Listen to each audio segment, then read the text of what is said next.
Assalamualaikum warahmatullahi wabarakatuh. Kami dari kelompok 5 Pendidikan Kewarganegaraan ingin mempresentasikan hasil diskusi kami, yaitu mengenai negara demokrasi. Sebelum kami menjelaskan lebih lanjut, kami ingin memperkenalkan anggota dari kelompok kami. Kami terdiri dari 4 orang. Yang pertama, Diana Fajriati, NIM 2023 4029. Dinda Nilma Lestari 2001 7010, Dia Abdul Putra 2033 7038, Yongki Septa Pramadia 2033 7014. Baiklah, untuk menghemat waktu, pertama yaitu mengenai konsep demokrasi yang akan dibacakan oleh Dinda Nilma Lestari. Kepada Dinda Nilma Lestari, waktu dan tempat dipersilahkan.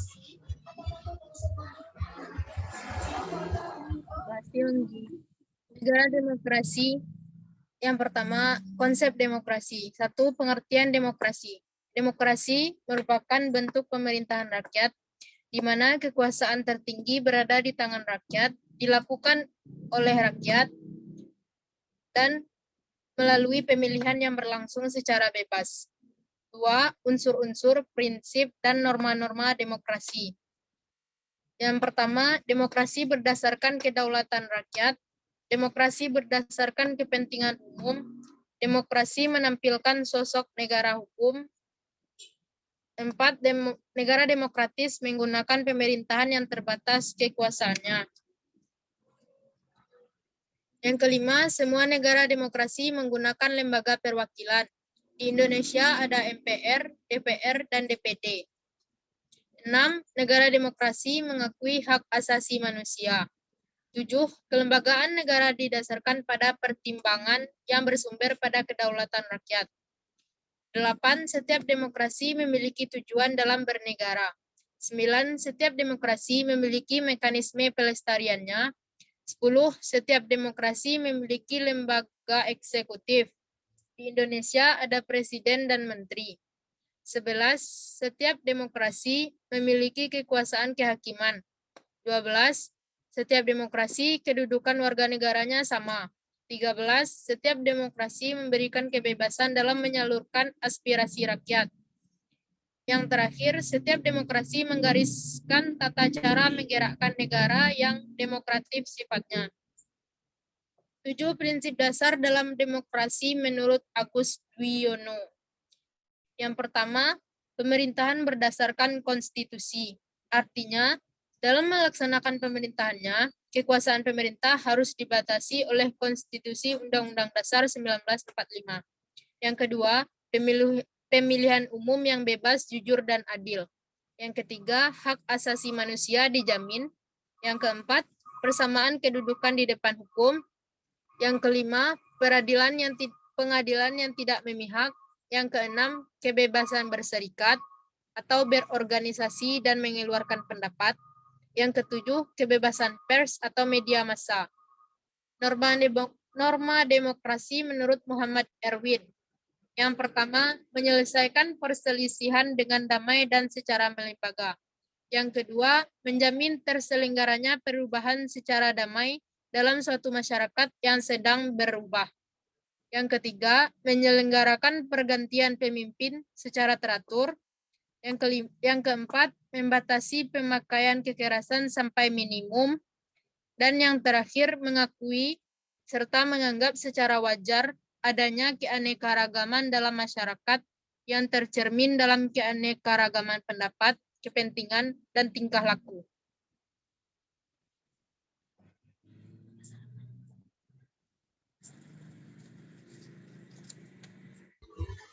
Baiklah. Lanjut, Dian.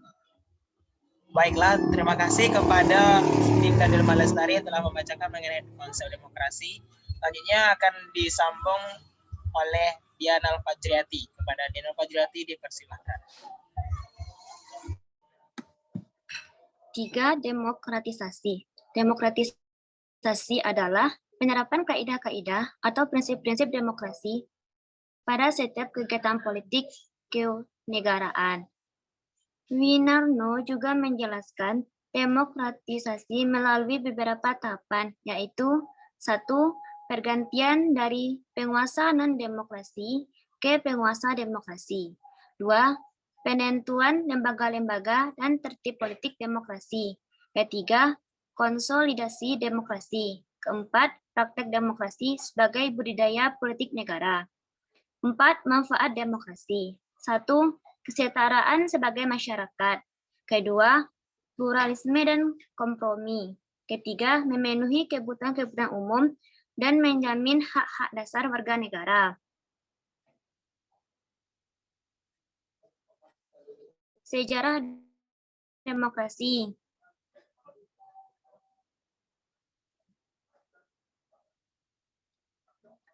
Sejarah demokrasi terdiri dari 3 periode. Yang pertama, demokrasi periode 1945 sampai 1959 disebut dengan demokrasi parlementer.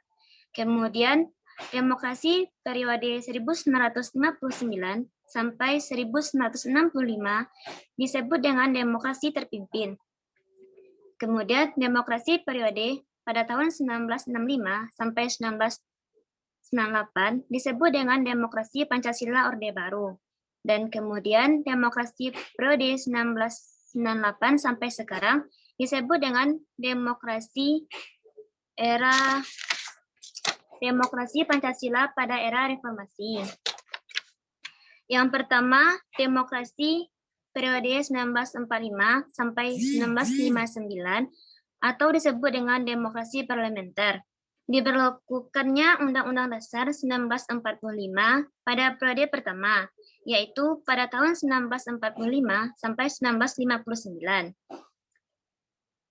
Demokrasi parlementer ini tidak berjalan dengan baik. Kehidupan politik dan pemerintahannya pada masa itu tidak stabil. Akibatnya, program-program yang dibuat oleh pemerintah tidak berjalan dengan baik dan berkesinambungan.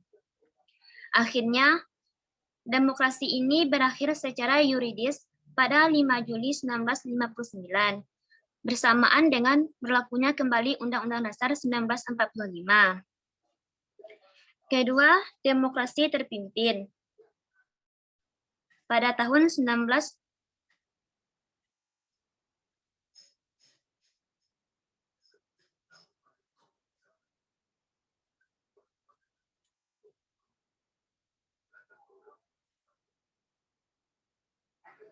Demokrasi periode 1959 sampai 1965, yaitu demokrasi terpimpin. Ciri-ciri demokrasi ini adalah didominasi politik presiden dan berkembangnya pengaruh komunis dan peranan ABRI dalam penanggulangan politik nasional. Hal ini disebabkan oleh lahirnya Dekret Presiden tanggal 5 Juli 1959. Adapun pokok demokrasi terpimpin pada demokrasi terpimpin ini yaitu 1. Demokrasi pimpin bukanlah diktator. Kedua, demokrasi terpimpin cocok dengan kepribadian dan dasar hidup bangsa Indonesia. Ketiga, demokrasi terpimpin berarti demokrasi di segala persoalan kenegaraan dan kemasyarakatan meliputi politik, sosial, dan ekonomi. Keempat, inti daripada pemimpin dalam demokrasi terpimpin adalah permusyawaratan yang dipimpin oleh hikmat dan kebijaksanaan. Kemudian yang kelima yaitu pada demokrasi terpimpin, oposisi diharuskan dapat melahirkan pendapat yang sehat dan membangun. Pada periode demokrasi terpimpin, terdapat beberapa penyimpangan yang terjadi periode ini, yaitu pertama, lembaga negara mempunyai inti nasionalisme agama komunis atau Nasakom. Kedua, prosedur pembentukan MPRS. Ketiga, prosedur pembentukan DPAS. Keempat, prosedur pembentukan DPAS. Keempat, prosedur pembentukan DPRGR. Kelima, penetapan GBHN. Keenam, pengangkatan presiden seumur hidup. Dan ketujuh, pembentukan MPRS.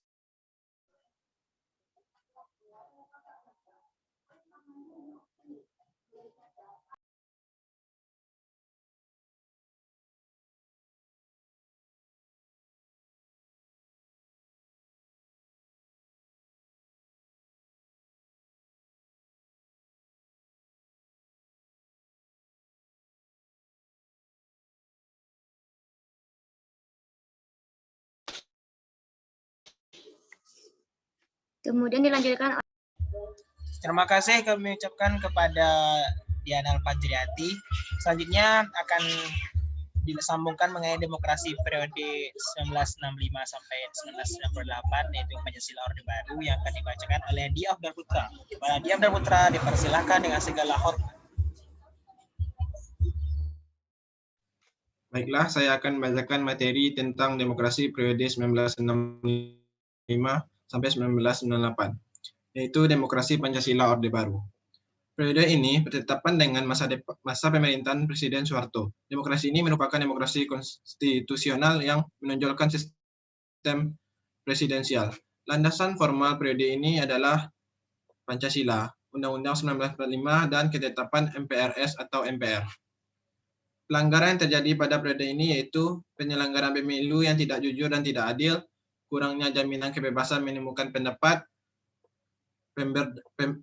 pemberedalan sejumlah media yang mengkritik pemerintahan, kriminalisasi terhadap individu maupun kelompok yang tidak sependapat dengan pemerintah. 5. Maraknya praktik kolusi, korupsi, dan nepotisme. 6.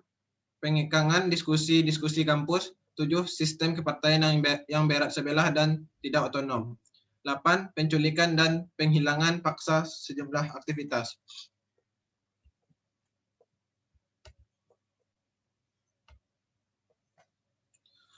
Selanjutnya, demokrasi periode 1998 sampai sekarang, yaitu demokrasi Pancasila era reformasi.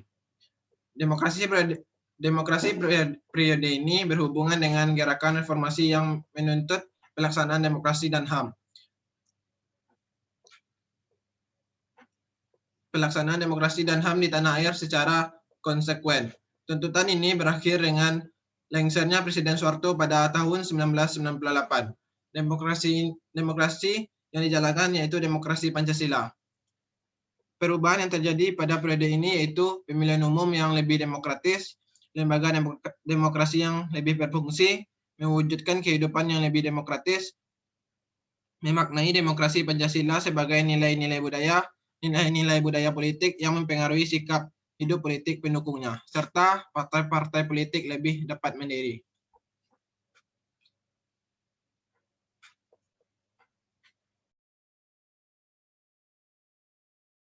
Oke, terima kasih kami ucapkan kepada Dia Afdal Putra yang telah membacakan slide yang terakhir mengenai demokrasi periode reformasi. Baiklah, sekianlah dari kelompok kami, dari kelompok 3. Jika ada kesalahan dan janggal, kami mohon maaf. Maklum, kami masih mahasiswa pelajar. Yang salah datang dari kami, yang benar datang dari Allah SWT. Demikianlah kami tutup. Wabillahi taufiq wal hidayah. Assalamualaikum warahmatullahi wabarakatuh. Selamat stop sana.